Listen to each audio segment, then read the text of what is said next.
ده ريفيو مدفوع الاجر، او انا بتمنى ان هو يكون مدفوع الاجر. ادخلوها بسلام امنين. والريفيو عن الجامع، ومعنى كلمة جامع ان هو جامع من كل فئات البشر. انت مسافة ما بتقلع طوب الدنيا وبتسيب همومها ومشاكلها وضغوطاتها وكل حاجة وتخش للسلام النفسي اللي جوه، مفيش فرق ولا تفرقة ما بين بشر. الوزير جنب الرئيس، جنب عامل النظافه، جنب البني ادم العادي، جنب السواق، جنب كل فئات البشر، كلها سابت الدنيا عشان تخش الرب الدنيا. لان كل واحد فينا جواه تفاصيل وجواه مشاكل وجواه حاجات مش هيفهمها غير ربه اللي خلقه، اللي معاه كل الديتيلز بتاعته، واللي هيفهم هو عايز ايه. مفيش حد هيريحك غير رب المكان دوت. انا بعمل لك ريفيو عن الجامع، وهتقول لي الناس كلها عارفه الجامع، انت بتعمل كده ليه؟ في ناس لحد وقتنا هذا ما تعرفش يعني ايه جامع، ما تعبتش نفسها وسابت الدنيا ودخلت جوه. في ناس لحد وقتنا هذا شغلها الدنيا وعايزه تجمع فلوس وعايزه تجمع عزوه وعايزه تتجوز وعايزه تسعى وعايزه تروح وعايزه تيجي، مع ان هنا المفتاح. دي البدايه من هنا. البدايه لما بتقلع زي ما قلت لك الدنيا وبتخش هنا. عارف احساس اللي هو عارفه اللي هو السلام النفسي. انا داخل عشانك يا رب زي ما امرتني وزي ما قلت لي. تعالى لي. جامع لانه جامع ما بين فئات البشر، ومسجد لانك بتخش جوه تسجد عشان تبقى قريب لربك، عشان تبتدي اللغه الروحيه.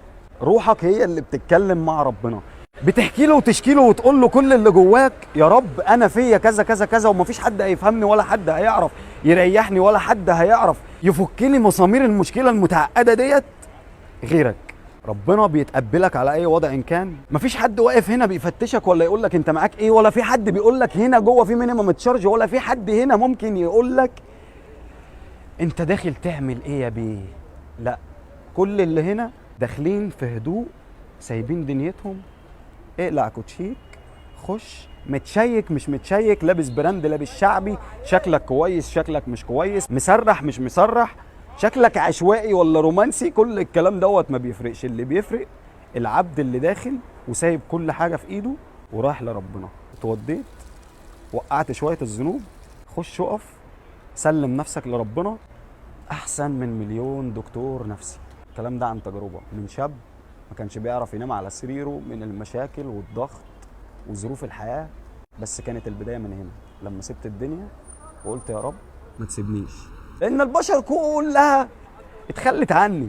مفيش حد هيفضل قاعد يسمع لك 24 ساعه، ولا في حد هيسلمك وقت، ولا في حد دايم مدايم الا وجه الله. ربنا مستنيك في اي وقت. شبه ما انت ثابت في الايام المفترجه اللي انت فيها ديت، اثبت على موقفك الايام اللي جايه. ربها هو رب الايام اللي احنا فيها. انت بطلت عاده سيئه عشان ايام مفترجه وفي جواك بقى خشى من المولى عز وجل، ولا ايا يكن. انا مش بحاسب العباد، انا مجرد وسيله ان انا اخش جوه قلبك اقول لك الكلمتين اللي ناقصين لك. انا شاب زيك بغلط وبصلح غلطي، بس كل اللي انا عايزه الخير اللي انا شفته عايز اشوفه عندك. اثبت على موقفك، انت كده كويس، ما تتاثرش بالعالم الخارجي، سيب الضوضاء، وزي ما قلت لك ادخلوها بسلام امنين. احنا هنتكلموا عن الجامع، ماشي؟ عايزه حاجه؟ هروح اتكلم كلمتين وجاي لك.